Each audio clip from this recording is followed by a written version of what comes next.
Welcome to the Reconnected podcast, a home for sharing, understanding, and growth for the retail grocery store industry. During each episode, we will meet an amazing member of our community as we learn about their story and jointly explore the intricacies and challenges of our supply chain. Through it all, we'll remember and honor that everything starts with the real people who spend so much of their lives supporting the retail food supply chain. We will bring together the voices of manufacturers, distributors, and retailers as we journey together to help our industry reconnect. My name is Luke Abbott, and I'm excited to have you join us. Hello, everyone. Welcome to the Reconnected podcast. This week, we have the amazing Monika Coyle, and I'll let her do a little bit more of her introduction in a minute. I started Be Driven about 5 years ago, and I remember being connected to you by Whole Foods Global, Parker at the time, who was there in dairy, and so many conversations that we had around so many brands that I was working with, and the feedback you provided and the amount of care that you showed, just I really felt a strong bond form with you and someone I really respected. And as I start this journey with the Reconnected podcast, you were one of the first people that came to my mind of someone I wanted to have as part of this conversation. So everyone, welcome to you, Monika. Thank you, Luke. So nice to be here with you. I appreciate you having me join you in this conversation. So as Luke mentioned, Monika Coyle. I've been in the natural foods industry for about, going on 16 years. I feel like I've been saying 15 for a little too long, so I looked back and it's been 16. Fantastic. Um, really rooted in the passion of food, sharing health, and with good people and building things together with good people. But prior to that, I worked in finance and decided that wasn't really my path after going to school for finance and accounting. I decided to go to culinary school at night just to really make sure I had my chops and could cook a bechamel, understood what different stock bases are, and really fell in love with the kitchen. And fast forward, I was trying to pivot careers and thinking about what was next, and Whole Foods was my first stop. So yeah, that's kind of my background. Thank you for sharing that. And I was thinking about it today as I was kind of pondering our conversation, and I was thinking about this like major move you made from into the food space. And I'm curious, like what kind of led you to make that change? Great question. Being an immigrant, I was born in Poland in the 80s. And my parents immigrated to this country when communism was still a thing, a big thing in Poland, and where you had to wait in line for things like bread. And my parents wanted a better life for us, and so they immigrated here to actually Chicago, where I'm at right now, at my parents' house. And that immigrant mentality around we've come here for a better life, push, push, push. What's next? Like you Yes. want to push for your kids to do the same thing. And my dad said, doctor, lawyer, dentist. And I was like, hate blood, not going to be two of the three. And he did also mention business and really kind of went down the path of business, but found this deep yearning um, around that food moment when I would host people at my house, or I was in my 20s, after college and thinking about throwing parties. It was just about the experience, cooking something up, thinking, creating creating recipes that people would really enjoy and talk about. We'd have like just an engaging conversation around. And I think food really, as we know, brings people together. So yeah, that's a little bit about sort of my little background in Chicago and food. Yeah. Yeah. So, but that was a big switch. So, were your parents initially concerned when you said, "Hey, I'm gonna like Oh my leave gosh. this and go check another Yeah. box"?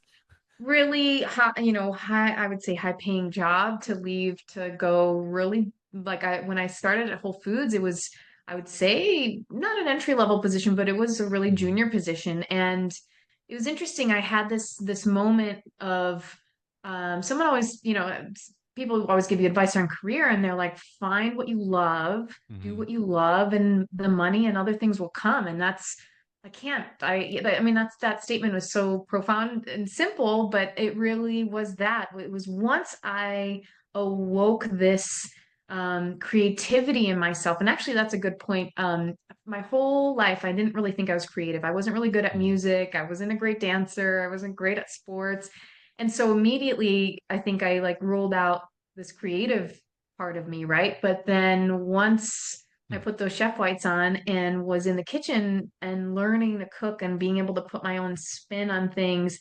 I realized like that is my expressive mm. nature. Cooking is an outlet, a creative outlet, and it Yeah. tapped into a part of me that that left side, right side brain piece, like it Hmm. tapped into something I didn't know before. So yeah, big shift. A lot of disappointment. I would say my dad's side thinking like you're gonna go work at a grocery store. This is why I moved you Right. to this country, right? But no, I would say I took the grit and the Yeah. work ethic that they really instilled in me, being Mhm. immigrants and moving to this country, and took it and really applied it to my role at Whole Foods and throughout my whole career. Really um, poured my all into every role I was in, whether it was like an early role, whether I was in a store leading a team or junior on a team. It really that work ethic and that passion for good food, collaborating with people, like was always with me, and I think it really helped Yeah. me grow. Yeah. And you certainly did grow at Whole Foods, and we'll talk more about that part of your career soon. And I'm thinking about my journey. And I remember when I was working at my distribution company, I remember my dad talking to me like, "Dad, son, like you're never like you should work for a big company. Like why are you working for this family-run business? You have so much more potential than this. You're getting your accounting degree. Like what's going on?" And I think it's something about growing up too, is like, where we get to make our own decisions. But I don't know if you ever felt this way. I always kind of felt like a sense of destiny, like no matter what, there was something important I was supposed to do in this world, and that no matter what, it was going to be okay. And I could pick a lot of different decisions, but I was probably going to end up where I was meant to be in my genius. Does that Hmm. resonate with you? Oh my gosh, Luke. I mean, I think that's one of the reasons I feel so connected to you as a human is that we've never really talked about this, right? But I've always felt that same connection. There is like something greater that's, destiny, or there's something I know that I'm pushing forward. And when I had a big birthday this last year and asking myself that question, we keep hearing the word purpose, like what is your purpose? I feel like I've been on my path for so long and I may not know I can't give you a defined what is my purpose? What am I here to do? But honestly, I've been able to impact others, grow myself in so many ways. I'm just on this beautiful journey, and I'm like, Hmm. this purpose isn't like a destination Right. necessarily. Like we're doing it every single Mm. day. So yeah, I definitely resonate with that.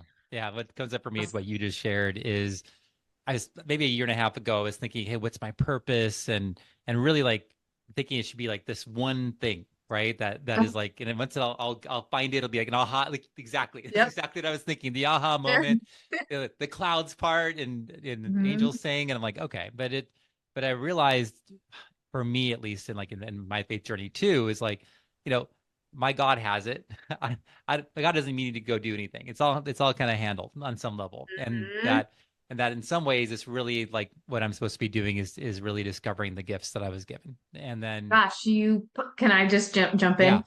The If I could say, hearing what you're saying, repeating back, like the purpose, I think, is the discovery within. It's Yeah. like the more we get to know each other or ourselves, excuse me, ourselves and one Mhm. another, closer I feel, like the happier I feel. Like they say, follow Mhm. the things that feel good. And that's Yeah. like growing up in my house, like that wasn't necessarily recognized, right? Do what feels good. Like, yeah, everyone wants to do what feels good, right? But once you really know yourself and you've done some work personally, professionally, whatever that looks Totally. like, to really kind of get to know your core and like who you are, going deeper and really getting to know yourself and listening to those cues like, yes, this feels right. Yes, this feels good. Oh, Mhm. yes, this gets exciting. I get more excited. I'm more Mhm. engaged here.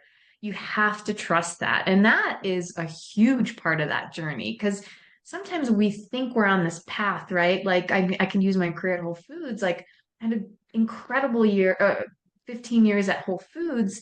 And then there came a moment where I was like, okay, it's not I'm over it, but it's like time for something Mm-hmm. new, And I for a long time thought I would spend my whole career at Whole Foods because I love the company and the values and what Whole Foods was able to do. But Mm-hmm. then there came a moment where something inside me was like, okay, time to like jump into a different lane, And it was really the knowingness of sounds woo-woo, but that's where we're at. No. Um, knowing myself and just trusting myself, and Yeah. like you said, God, universe, whatever you believe Mm-hmm. in, like Whatever it is. has it. Um, but just like really being in tune with myself and my core. Yeah. That's beautifully said. And it's I do want to talk more about your career in Whole Foods, but I feel like there's a natural segue here. Something that I like to talk about in these podcasts is like this idea of like courage and fear and my realization last couple of years, and let me know if this resonates with you, is I used to think, well, if I have my faith, I shouldn't have fear because God's got it. And then I realized in the last year that fear is actually like from God in a way, and right, and from the Creator, right? And it comes through me, and there's some wisdom. There's often like some truth there that I need to be listening to, on top of some emotion I can plow, or figure out where to put it. But in many ways, the it's really about having the courage then to proceed. It's not being fearless, right? It's as you thought about that change from Whole Foods into to another career path.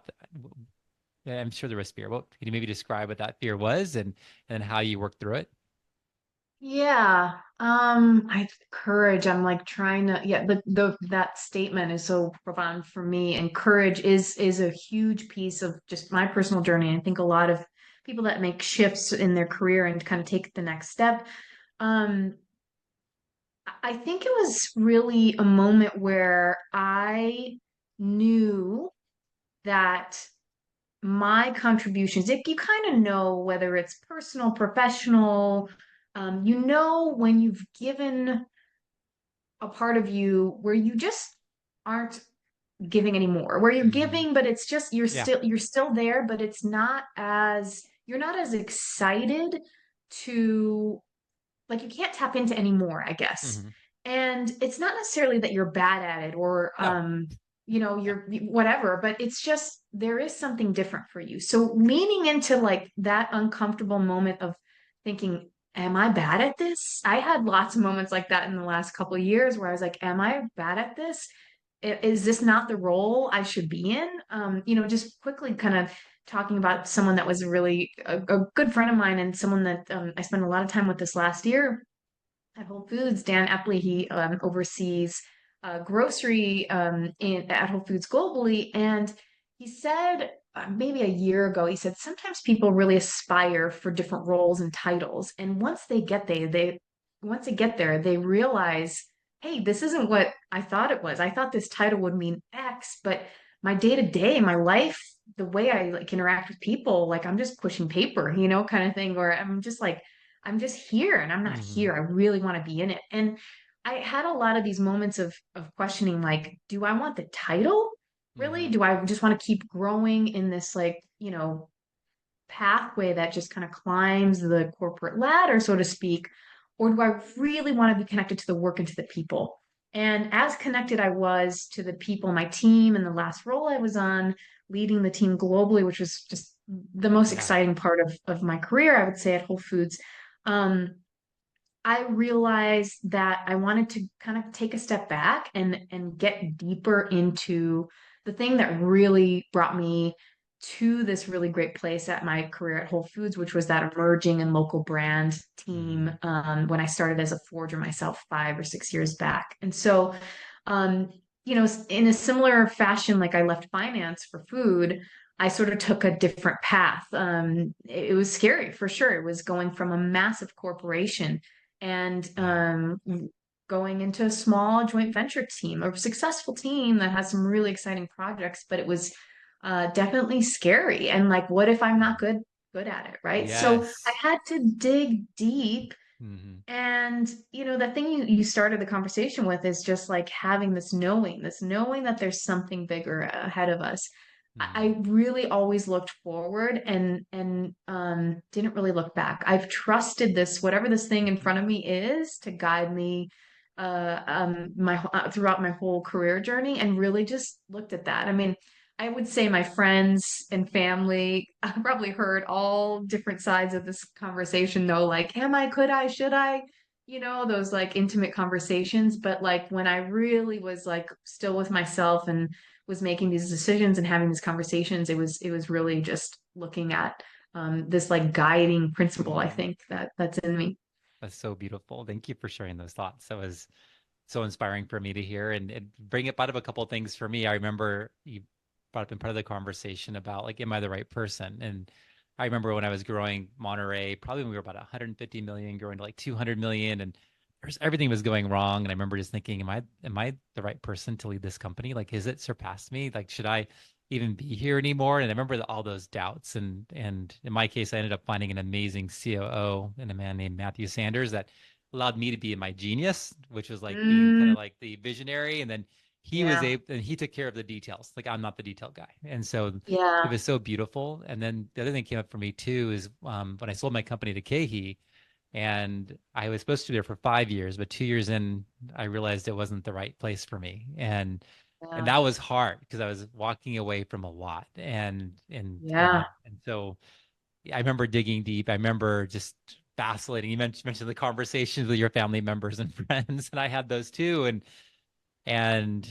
it wasn't an easy path. And would I be good at anything else, right? Besides distribution, but it's a big question for me. And I went to Jimbo's, and I was only there for like a year, and I'm like, that wasn't really my thing. And then I'm like, well, maybe I should retire. But it's just like, but thank God I Well, found what I do now. I love I it. But can't imagine you retiring. no, I that's like it, I'm it not would sure not that's it would not be healthy for that to happen for me. So thank God I found something I was able to do. And going back to that destiny, right? It was like, okay, like even though I think there was a book called The Secret that talked about this idea of being Mhm. able to drive cross country in the dark, only being able to see 300 feet in front of you. And that goes back to that destiny thing. Like, I don't need to be able to see Atlanta when I'm leaving from San Diego. I just need to be able to Yeah. trust that Atlanta is out there if I follow this course. Yes. And so Wow. that sounds like what we're both kind of doing with our lives. Yeah, I wanted to also go back to that word courage that you mentioned. Mhm. Recognition as a leader when you had your company and realizing, those kind of questions were always asked. Like you said, fear earlier as well, Mhm. like the doubt. Those things come to us for a reason, Yep. but it takes a certain kind of person, and I want to acknowledge you to recognize that, look at that, and then decide what you want to do with that. Because we have all of this inundation of information that comes to us, self-doubt, I would say negativity. That's so common in this day and age. Like Mhm. oftentimes it's like number one thought that people get, right? But having the understanding and knowing yourself well enough to say, hey, let me look at this. Let me spend some time with this. Like maybe I need to have someone join my team. And it's not that I'm not good enough or I'm Mhm. less than or they're better than, but they complement and add, Mhm. and I will grow. Boom. They will grow and they will help us expand as a team. Yeah. That is, I would say, with CEOs and leaders, I'm starting to see a lot more of that as people are really connecting to themselves as leaders and like being sound, profound leaders. But I would say growing up, I didn't see a lot of that. You're seeing a Right. lot more of that. And I want to recognize also, I'm seeing a lot more of that from men. Mhm. Yeah. Sometimes women leaders, Yep. we can be open and like, bring people along for the journey, but sometimes men might have this like Mhm. kind of focus, like I've got to do it Yep. all. But I'm seeing that vulnerability, and I think it impacts, there's ripple effects, and it Yep. creates a more robust interaction with your team, and then also a better organization in my mind. So it's that courage to take the leap, but also recognize, like trust, like put the Mhm. thoughts and the negativity or the fears through your filters, Mhm. and then to kind of do something with it. Which, yeah, Yeah. not everybody does that.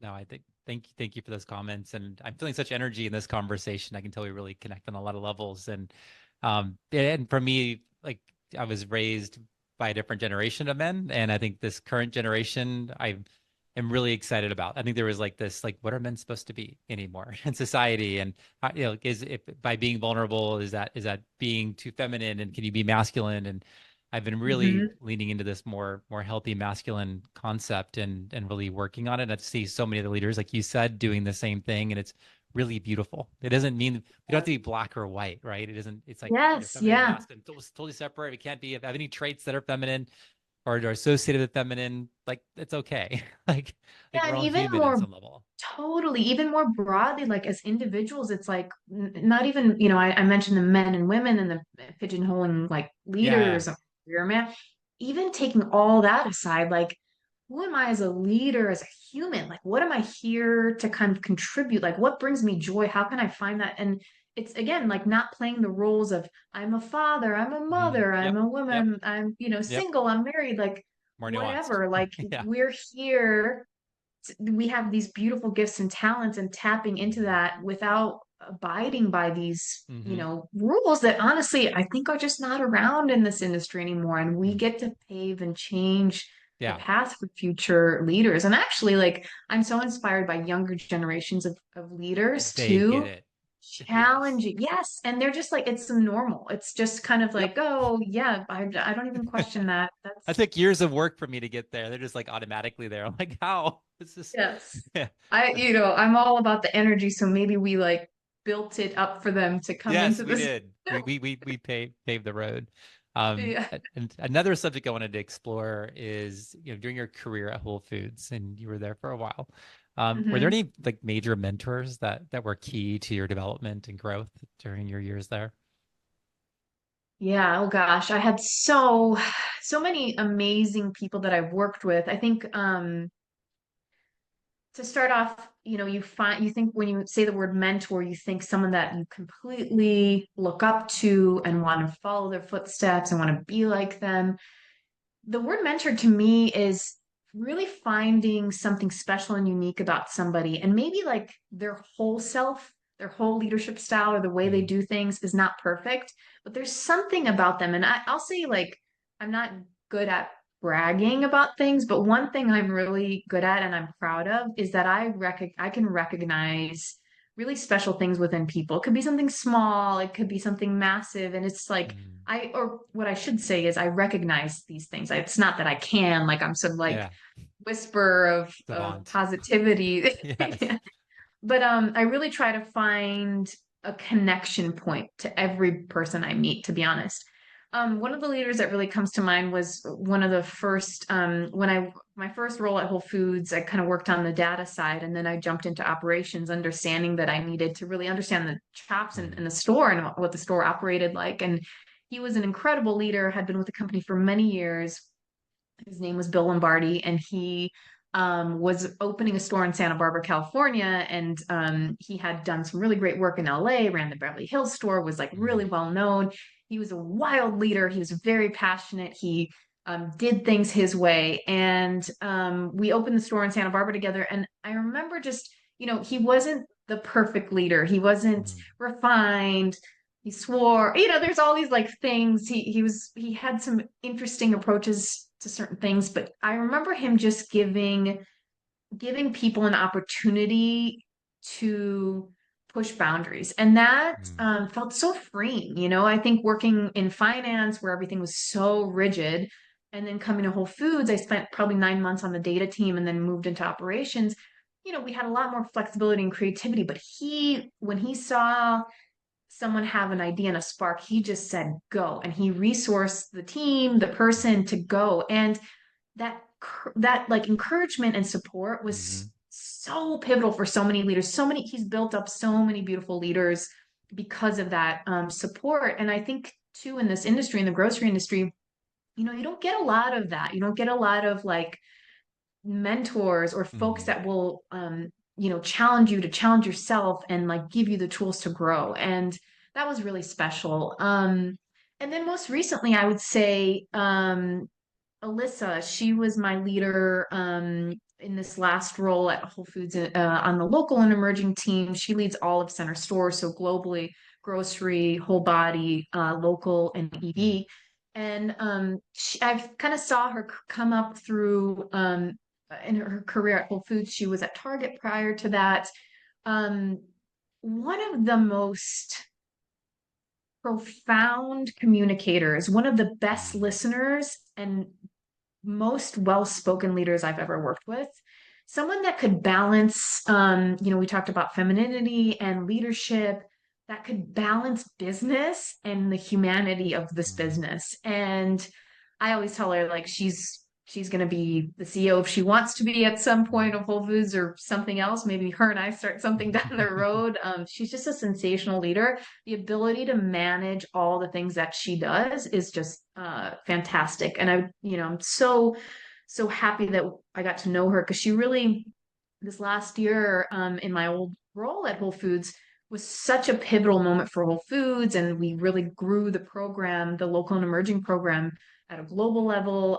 I led the program globally and kind of reported to her. So things were a lot different and more structured, Mhm. really to help advance the program. Also, we launched the accelerator leap, an incubator and Mhm. accelerator within Whole Foods Market in the last year under her leadership, and my support. It was just such a transformational year for the program. And she has this foresight. She could see ahead, but also be really present in the moment. And I'm just joyed to call her a friend now. So yeah. That's beautiful. And I love how you cast it, not as necessarily what they were like, hey, I'm going to be your formal mentor, but like literally how people can show up as leaders in an organization. And by doing so, they just naturally are a mentor. It's not necessarily something of intention, it's just who they are. And then Yeah. I sense with the first mentor and even second, like this idea of trust. I think Mm, like a good leader, a good mentor is trust and encouragement are the two things that come to mind. yeah. Like because without trust, then you won't take chances, you won't grow, and without encouragement, when you do fail, it's going to be hard to pick it back up. So it sounds like both those quote unquote mentors showed up that way for you. Yeah. I think that's perfectly put to the trust. And I think the trust was mutual. Sometimes you think like leaders, you have this like these levels, but with both of those leaders, when we were in it, when we were in a creative space, when we were trying to solve a problem, I felt equal to them in terms of like Hmm. they trust me, I trust them, I'm coming with my best, they're coming with their best. And I tried to lead that way through the team as well. And just even just early on in my career, I really like to give people an opportunity to be themselves, discover and express themselves. Some guardrails. Sometimes I would say I probably gave people a little too much room, but as we all learn and grow, you get to know someone a little bit better, and then you kind of give them some direction, and then Hmm. everybody learns and grows differently. But I think that's what builds really strong teams. When you Hmm. think about our industry, the food industry, and CPG and grocery and all that, it's never one person. It's a Hmm. team, and leaning into the strengths of each without ego. Like that's a big thing that's come up for me over the last few Yes. years is not having this like ego around any part of it. Like Yep.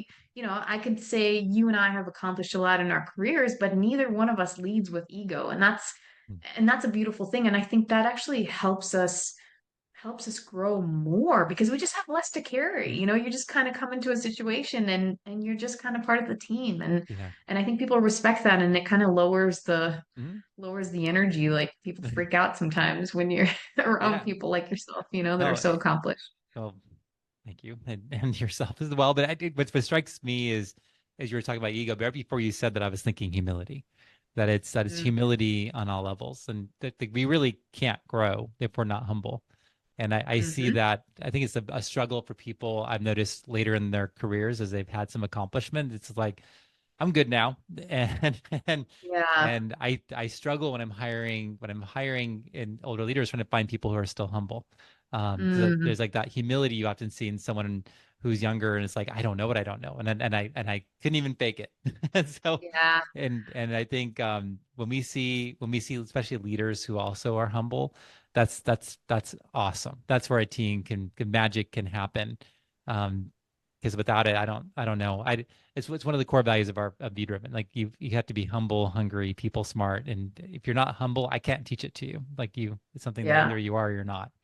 Yeah. So I mean, I think our world is moving so fast. If we don't all remain humble and yes. just accept that we're not going to know everything and be open to learning it or Hmm. supporting a team member that knows it, stuff's moving so fast. AI and all the things, right? Like, Exactly what I was these, thinking, right? Because yeah, if you're not willing to embrace new technologies and things that are transformative, and then you're going to fall behind. And so it's really incumbent. It's really important for me. I imagine it is for you that we stay really open minded, especially right now where there's so much change happening. yeah. I did want to say too, thinking about team, you're talking about team, thinking about some of the most successful, or I would say successful relationships I've had with brands along the way. It really does come down to humility. And I Mhm. always share this too, because I think it's such an important reminder to founders. The responsibility, you have a lot of responsibility as a founder. Um, it's your vision, it's your concept, it's your execution, it's the detail. But there comes a point where you really need to kind of open your ears and your Mhm. eyes and listen to and listen and kind of take feedback. It's feedback is so hard for a lot of people. And, Mhm. I would say that the thing that has made some of the brands that I would say were some of the most successful in my career is that humility to listen and engage. Because as a retailer, and I think as many retailer, across the board, many retailers and buyers, it was really not about me as a retailer winning. It's about us You're right. winning, right? Right. It's, hey, I've seen this 4 times already. You might want to give this a look, or you might want to give this a consideration, because in the previous four Mhm. times it didn't really work out the way the founders thought.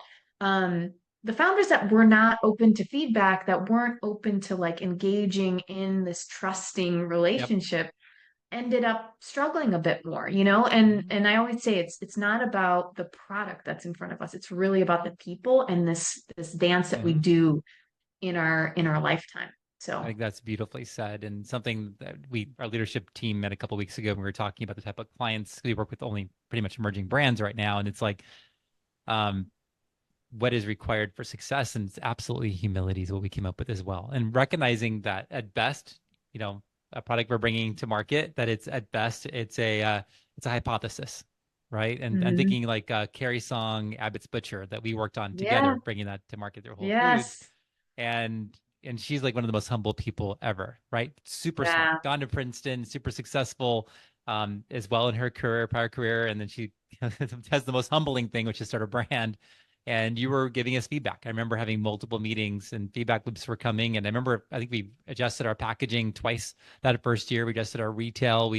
And brands that are willing to take the feedback, recognizing this is just a hypothesis, right? And yeah, even smart people might have the wrong, we might get it wrong. May not get it perfect the first time. In fact, that's normal not to. Is yeah, absolutely critical in the success of a brand. So I 100% agree with you. Do you remember working yeah. with Carrie? It was like Oh my 3 years gosh, ago. I Yes. love Carrie. I mean, every conversation we had around the packaging, like even to this day, like my current team, we are looking for a plant-based meat alternative, and Carrie's working on a product for Whole Foods, and I was like, can we get some previews of that product for our concepts? And yeah, I think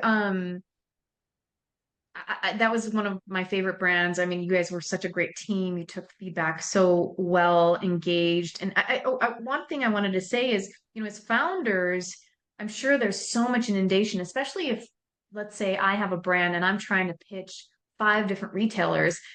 Am I supposed to be friendly with all these buyers? Am I supposed to make connections? Who do I trust? Who has my best interest? That's why emerging brands, especially this industry that you're in, the space that you're in, it's sort of start really with a narrow focus, 1 or 2 Mhm. retailers or 1 or 2 Yep. people that you want to kind of bring into the fold, trusted people or people that are recommended, or you're really aspiring to get into Sprouts or Whole Foods Market. Who is a person? Let's look at their career. Like, is there someone that I want to get close to, that I really want to learn from? Mhm. And then starting to slowly filter through that feedback and take what you need to build that into your business. I'm sure as a founder, it's very hard because there's so many opinions and Yes. so So much much coming at noise. you. Yeah.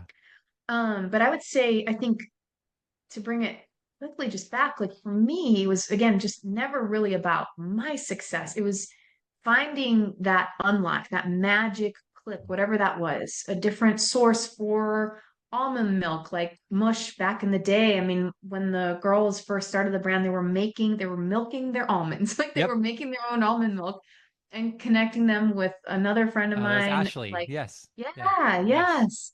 Ashley and Kat at the time, and connecting them with someone that was producing milk, excuse me, almond milk, and getting them to shift gears, save some labor, save some money. And those aha moments that take the business to the next Hmm. level is really the biggest joys in my career. And there's so much to do still. Like, that's why I'm so thrilled that I get to still work with small emerging brands and help also build brands and shape brands, because there's just so many, like, we call it currently at my team DFG, we call it cheat code. There's so much cheat code that we just want to offer to founders, Cool. because there's no reason to keep it inside. There's no reason to keep it inside. There's better Hmm. ways, more efficient ways. I love it. And I think this is a great segue. What are you doing now? I think a lot of us are curious.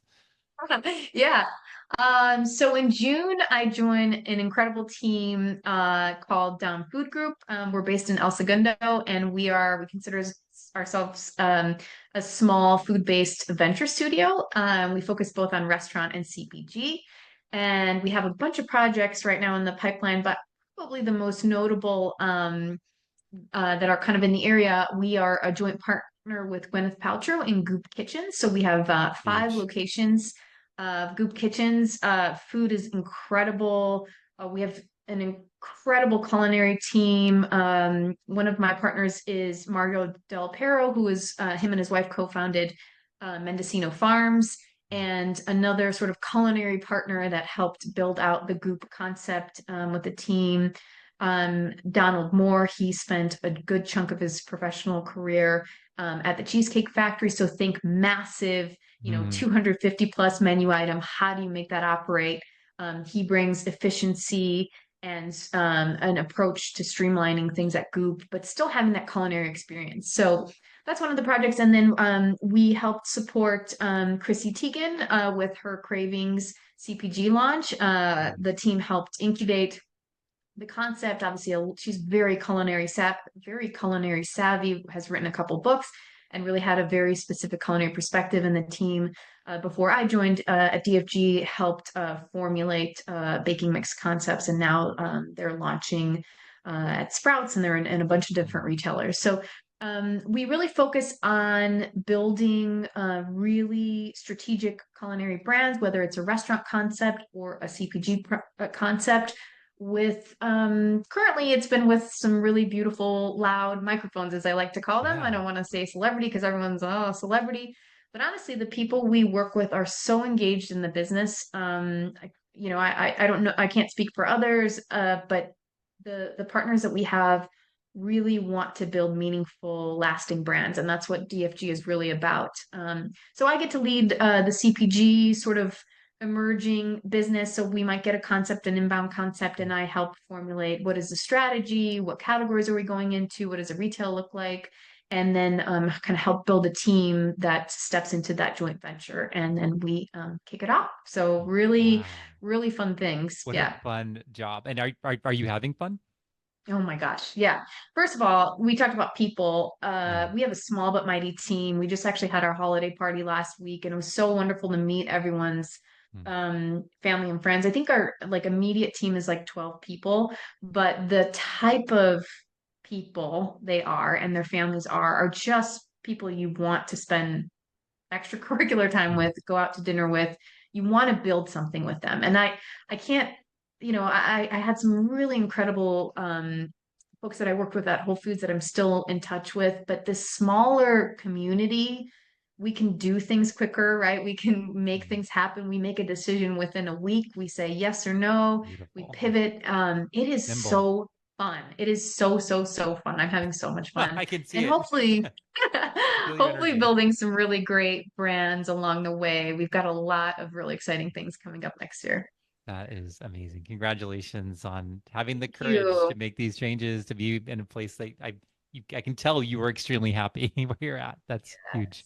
Yes, yeah, Awesome. yeah. And It's then, yeah, go I ahead. Sorry. like, no, all good. I'd like to dig in a little bit, as I think you understand some of the premise of what I'm trying to do with the podcast is trying to help our I guess empower. I hear almost at every stage in the supply chains I meet with different people, almost some I don't mean it in a negative way, more like victim, like, oh my gosh, this side of the supply chain is hurting us in this way, or and and I hear it at every level. And what I'm trying to do in some of these conversations is, you know, ideate on the fly and maybe share some of our wisdom and maybe grow wisdom together on how we can maybe do this better. And as you know, like, for example, Whole Foods used to be always the first place to go, right? And the local forager activity was, you know, counted on by so many brands. There's been a lot of transformation there, and you, I know, have a heart for what you do now and what you did for years is such a heart for the emerging brand. And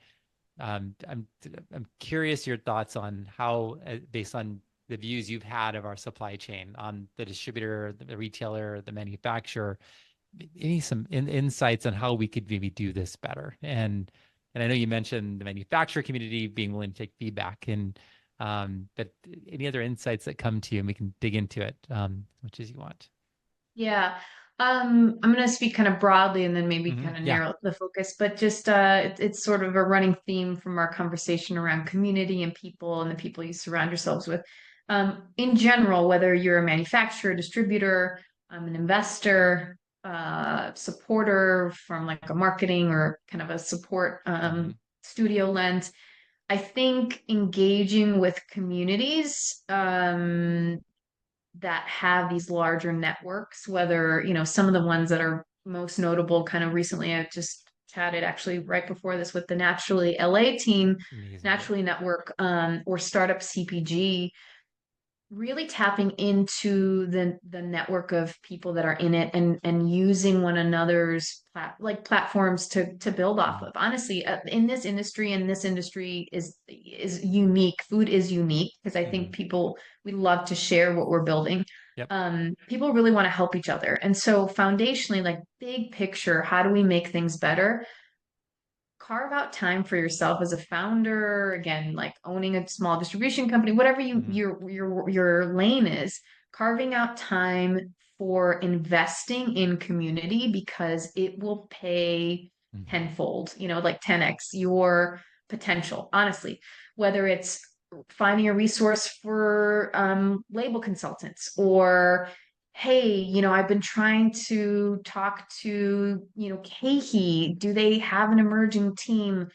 Oh, let me connect. Hmm. Just that network will save you so much time. And then you often find just really great people around along the path, or you're looking to hire, really finding, tapping into that community to see, like, do you know of anyone that has experience in these categories? Hmm. I think that's very broadly speaking, one thing we all can do better, or do more of, and really carving out when you're looking at your, week and your month and you're planning your goals even for next year, let's say, carving out time to invest in community that will pay it forward for sure.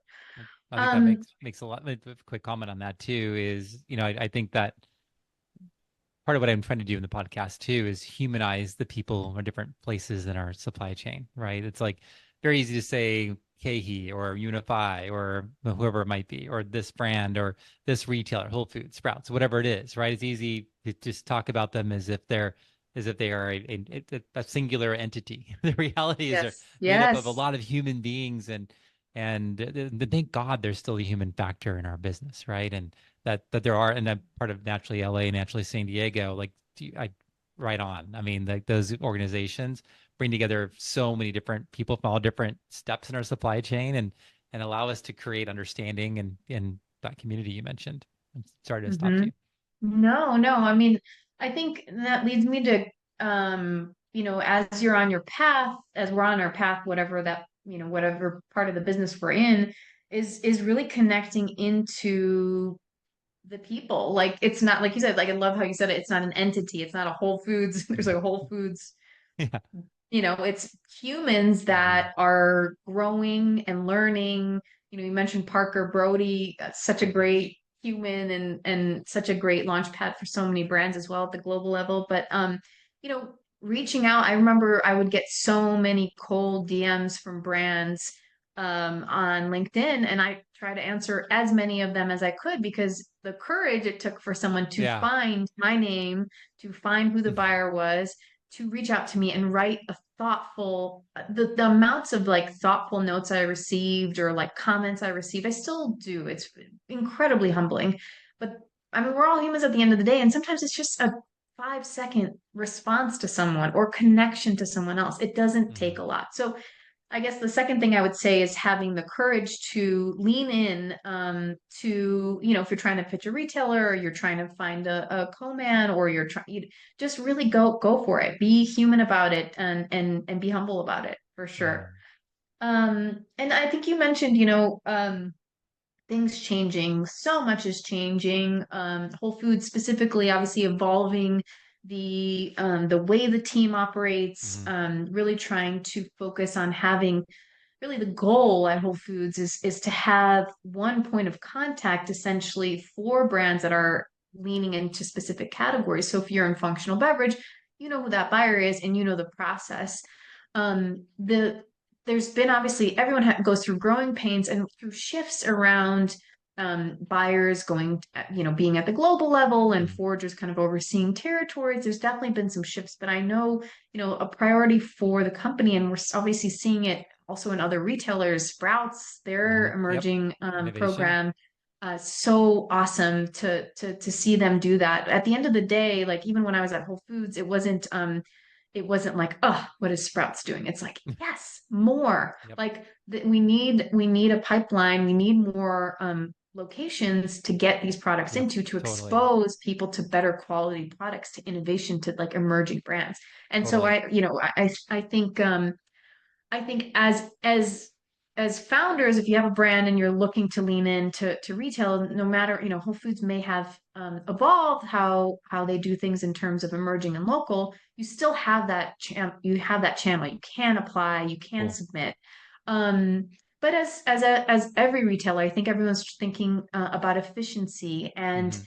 how many times someone is having a conversation with people. And Yeah. so my biggest recommendation, and it was always this as well with Whole Foods, is when I worked at Whole Foods, it was really having an understanding of a category review window of when the Mhm. categories, just kind of prepare yourself, do a little bit of research before you start just cold emailing or cold calling and saying like, can you sell my soap at Whole Foods? Hey, okay, I think soap is in whole body. And then let me talk to my Naturally LA network to make sure I'm in the right category. Does anyone Mhm. know this buyer? And then, accordingly work like, should I apply to the region as a local brand? Am I in multiple parts of the country already? Should I apply to the global? Sort of Mhm. having being I wouldn't say intuitive, but just following the markers that are already out there. And a lot of this, specifically speaking to Whole Foods, is out there. And I know Sprouts also Mhm. publishes a calendar as well, from my understanding.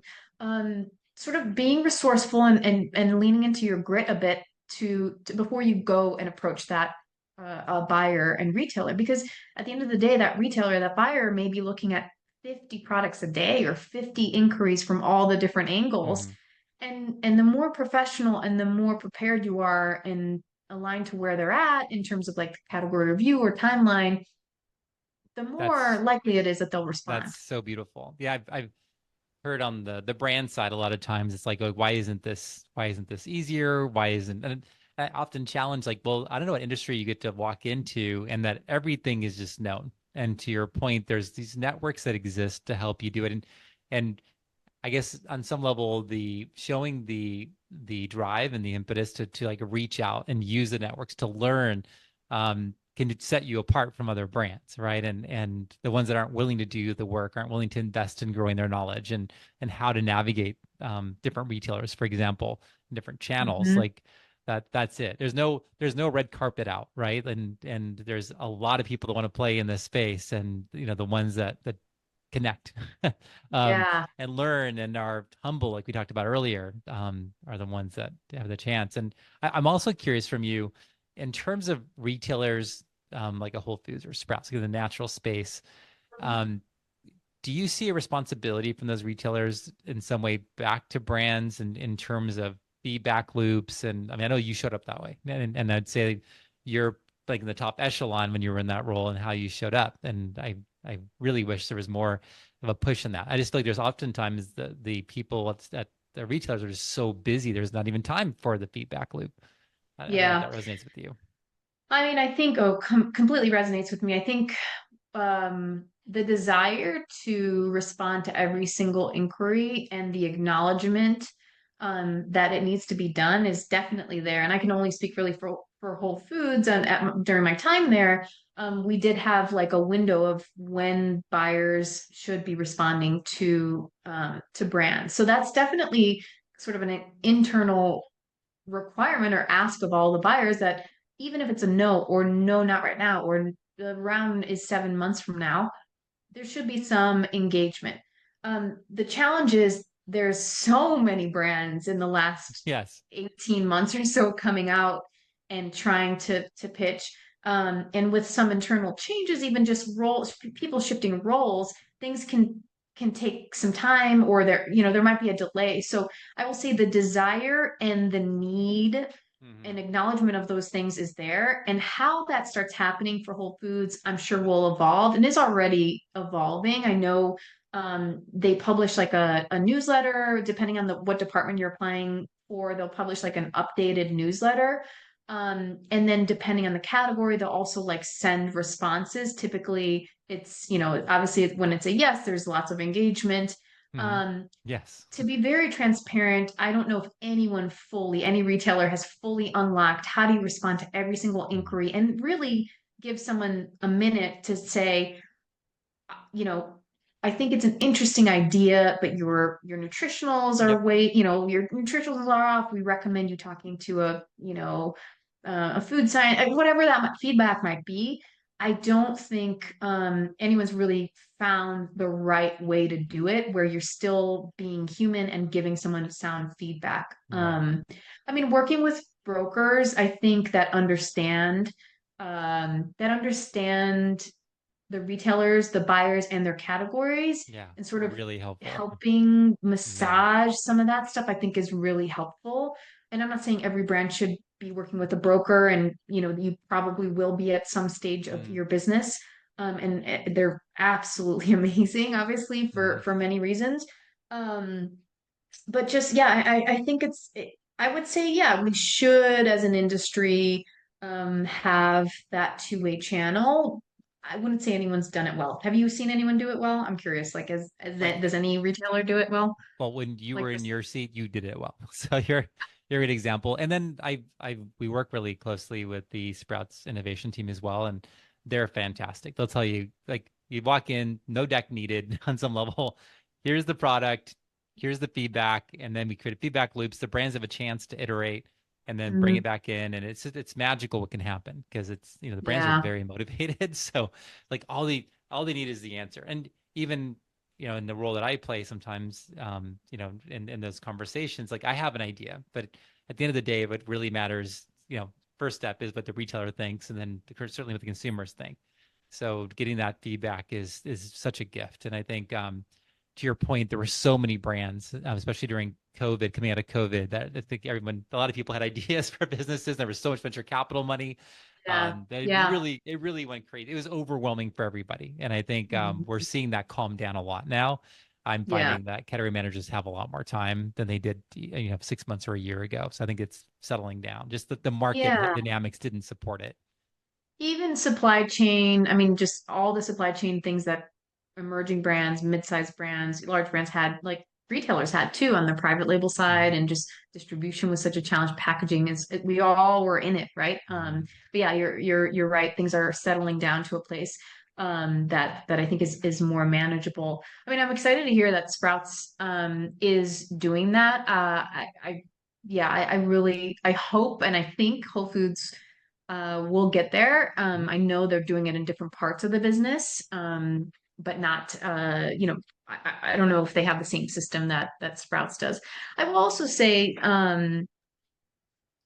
Whole Foods has evolved a lot. And I know people talk about Amazon a lot, but just when you become such a large organization outside of Amazon, even Hmm. honestly, you have to structure some things and create some sort of like Hmm. core whether even it's a planogram or like a set of what the set should look like, not just for the efficiency of the retailer, but really you as a brand owner, let's say, if you say, Execution. I tell you, yeah, execution, right? I tell you, hey, we're going to go national with your peanut butter.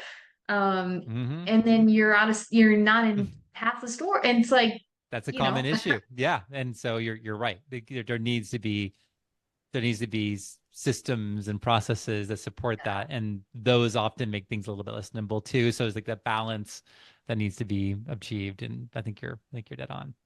one last thing I wanted to say is just when you were talking about feedback, Yeah. as brands are building, building their pitch to retailers, I think asking the question, like kind of finishing up, like if you don't like the brand or you don't think it's a good fit, could you just let me know? Or like, can Yeah. you give me feedback? If you Yes. can offer a nugget of feedback, even Yes. asking that, I think for me as a Yeah. buyer would be like, "Oh, yeah, I Yeah. will give you feedback. You're Yeah. open to it. Awesome." And it would make me think differently about the brand, to be honest with you. It wouldn't That just is be like, here's great the thing. feedback. Great feedback. Because often I get them all the time where it's like, oh, there wasn't space in the set. Well, which is like code for I didn't think you were going to grow my category. And then it's like the follow up is could you share even a sentence, two sentences can be a gift, right? That if you're humble enough to Yes, receive the gift and yes, then make the yes. adjustments, because that's it. Because that again, this is an hypothesis, right? And until we see what happens with consumers at shelf, we don't know, or until we get feedback from retailers on their knowledge and their wisdom of their consumers, we're guessing. And so Mhm. that is the biggest gift we can get. And I love it. Monica, I Yeah. really love where our conversation went today. It was a really fun journey learning about your career and your mentors, the challenges you've overcome, and so happy to hear where you're at today. So I could just you exude peace and happiness, and um, yeah, I just am so happy for you and everything you've done, and also grateful for what you've contributed to our industry. You were and you are someone I've looked up to since I started my company, and you've meant so much to so many brands. Thank you for how you've shown up in our industry. Oh my gosh, my the way, I may not be at Whole Foods anymore, but I feel like my contributions and showing up in this industry I've just scratched the surface, and there's so much runway ahead of me and really so much more for me to share and build and give. So it's really exciting to be sort of on this side of things Mhm. and being able to do really amazing work at the joint venture level, but also, do podcasts and panels and be on boards and really contribute in a different way, hands-on. I'm definitely a hands-on leader. I'm a Mhm. hands-on partner when it comes to things I'm really excited about or things I'm working on. So just I can't wait to see where this industry goes. And honestly, same back at you. You have been such a thoughtful, organized, intelligent, um, human to partner Thank with you. over the years. It's just been a joy. Anytime we'd interact, it was always really, I was always really excited to learn what you've discovered and what questions and thoughts you had around different things. And just spitballing with you always like left me in a really good place. And a lot of the brands that we talked about, you brought to us were just sensational, kind of really thoughtful things that I think have really made a big impact in the CPG Well, space. So thank you so yeah, much. thank you for the partnership, I guess, Yeah, along the way and to more. you're so welcome, and I can't wait to see where our partnership leads over the rest of our careers together. And with that, I'd just say thank you for joining us today for the third episode. I wish you all the Yay. Thank best. you so much, Luke. Thanks for having me. You're very welcome. Let's see here. So we'll Bye. end there, and then let me just make sure I stop us recording. Recording. There we go. Okay.